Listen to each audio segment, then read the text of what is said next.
Acharya Prashant ji, namaskaram. Namaskar. Namaskar. It is really a great privilege for us that you are here. And all my dear students, that whatever little I have learned in the spiritual field is because of Acharya ji. So I sense very great gratitude to him. So Acharya ji, these are all my students from OB Jindal Global University, and maybe some colleagues are also here.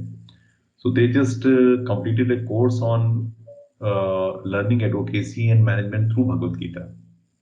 So it is like the Samapan day, and so you will be addressing them. And over to you, Acharya ji. Yes.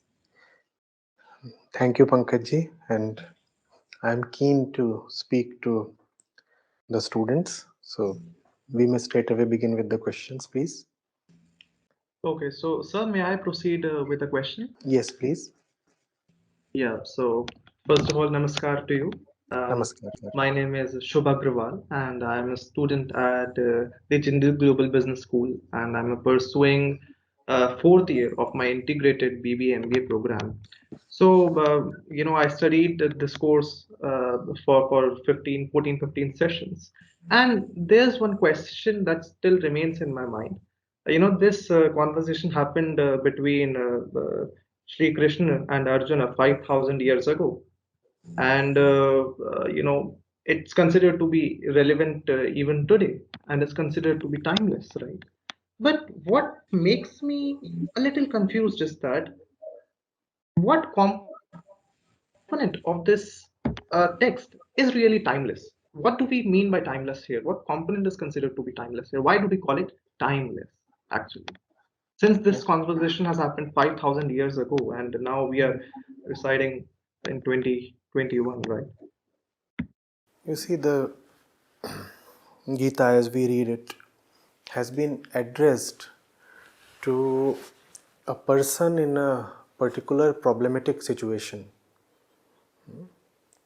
So it is obvious that as long as there are similar persons facing similar problematic situations, the Gita will continue to be relevant. What is the problem that Arjun is facing? It is the problem of indecisiveness. He does not know what to do.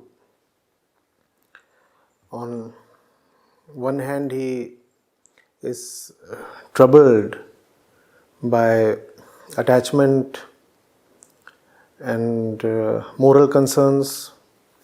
On the other hand, he is reminded of the personal troubles he faced at the hands of Kauravas and the insult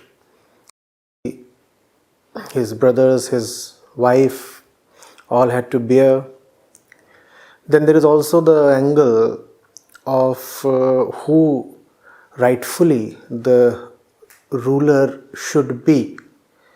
So all these things are pressing on him, and there are several angles to decision making, and he cannot decide. As long as you have the human mind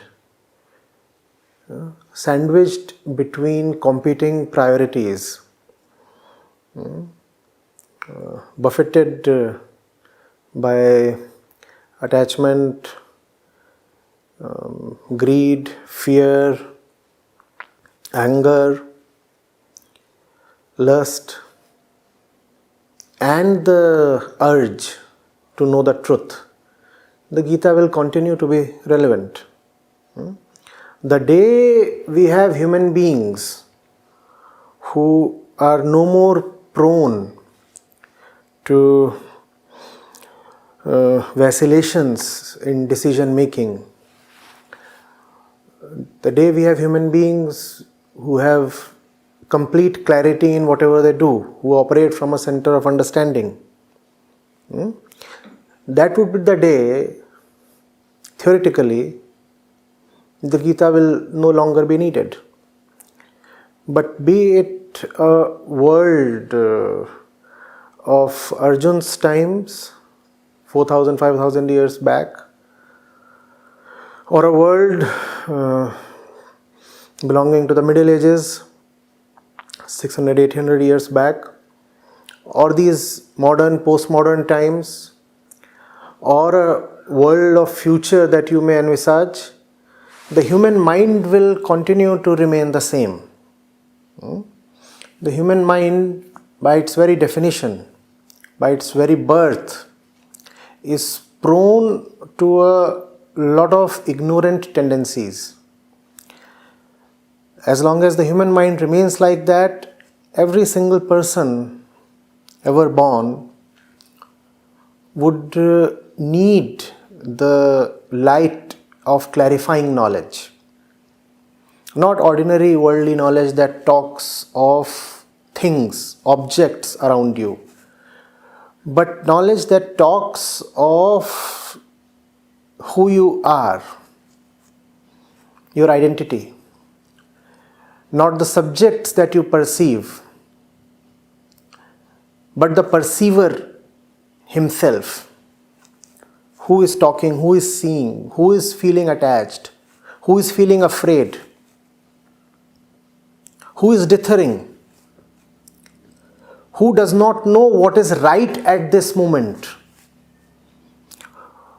who needs to be told the distinction between kartavya and dharma.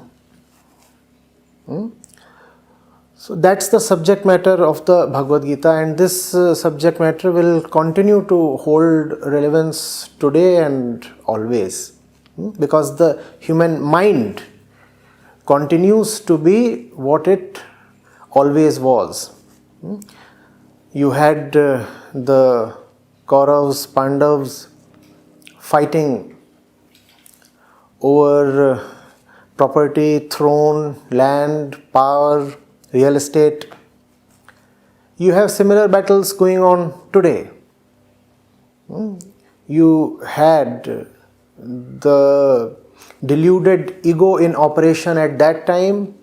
You have the deluded ego in operation today as well. So, inwardly, not much has changed.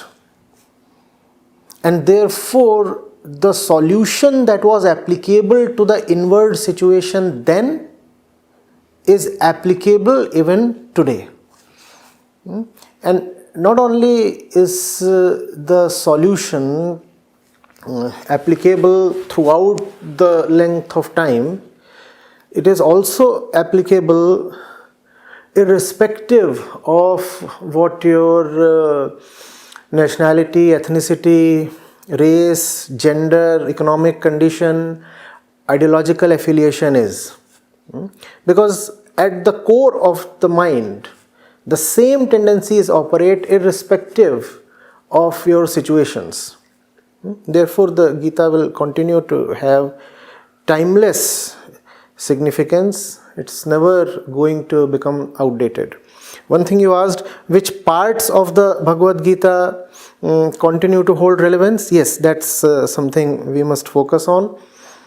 Anything that deals with the fundamental nature of mind will always be relevant, always. It's never going to go out of circulation.